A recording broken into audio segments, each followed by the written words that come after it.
A wedding ceremony is a powerful moment where we have this beautiful juxtaposition of hopes fulfilled and new hopes being born. We see hopes fulfilled in a relationship that began with a simple introduction and is now being fulfilled at this altar. Hopes fulfilled with a young girl who dreams about this day, now to see it come to reality. Hopes fulfilled with a young man who finds the woman of his dreams. We see so many examples of hopes being fulfilled. And yet at the same time, we see new hopes being born.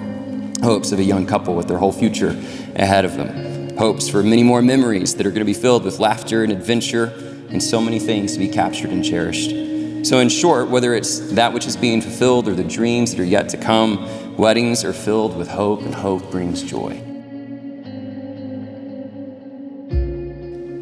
A little over 35 years ago, I reached my box of chocolates and got the absolute best piece of chocolate I could ever imagine when Stephanie agreed to marry me.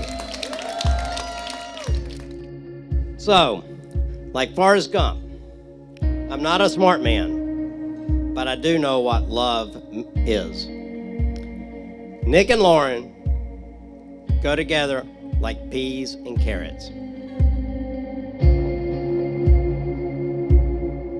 I would like to say that in the true Forrest Gump tradition, I hope that both Lauren and Nick have found their best piece of chocolate in their box, and that they have at least 35 years or more of love and happiness as a couple.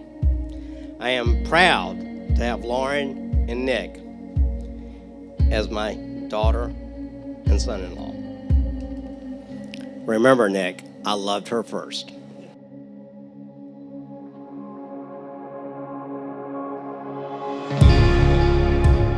And in the same way that you've been inspired by your families, you've inspired one another. Nick, you've talked about your love of Lauren's drive, her confidence, her ambition, and that specifically you are now inspired to stir her heart to continue to pursue her dreams. Lauren, you've mentioned your love for Nick and how he inspires you to love others well. You talked about your excitement that you've experienced through the course of your relationship and all the different experiences that you've shared together. Y'all both talked about your vision for your future and what you guys have this shared idea of what is the good life that lays ahead for you both. A future where joys are multiplied and sorrows are divided. And as I listen to you both talk about your relationship, there's little question in my mind that the strength that has led you to this moment will propel you forward. It's my intention, and really it's my responsibility, to call all of us to a greater reminder that the ultimate hope is one that we need to be drawn into with this moment we've just witnessed, where a bride is coming to be presented to her groom.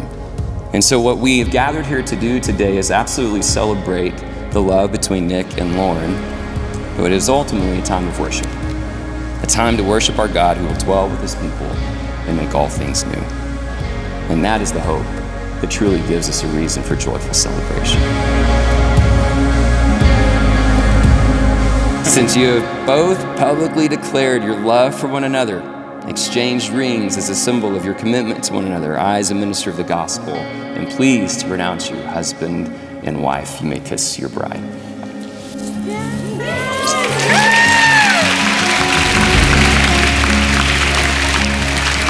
As I am pleased to introduce, ladies and gentlemen, for the very first time, Mr. and Mrs. Nicholas Pitts.